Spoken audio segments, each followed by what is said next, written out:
بسم اللہ الرحمن الرحیم۔ السلام علیکم ناظرین، میں حکیم محمد شہباز ہوں، آپ یوٹیوب چینل دیکھ رہی ہیں۔ ناظرین، وہ پھل اور وہ جڑی بوٹیاں جو آپ کے ارد گرد کے ماحول کے ساتھ پیدا ہوتی ہیں تو وہ وہاں کے رہنے والوں کا جو ہے علاج ہوتی ہیں، اور وہ پھل یا وہ سبزیاں جس موسم میں پیدا ہوتی ہیں تو وہ اس موسم میں پیدا ہونے والی امراض بیماریوں کا جو ہے علاج ہوتی ہیں۔ اس لیے کہا جاتا ہے کہ تم پھل اس وقت کھاؤ جب زمین دینے لگے۔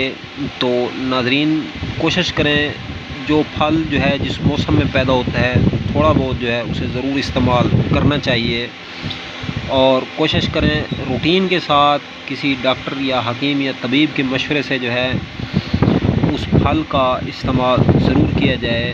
تو ناظرین، صرف جو ہے میڈیکل اور جڑی بوٹیوں میں ہی علاج پوشیدہ نہیں ہے، بلکہ آپ کے جو پھل ہیں، جو سبزیاں ہوتی ہیں، تو ان میں بھی جو ہے بیماریوں کا علاج جو ہے موجود ہوتا ہے۔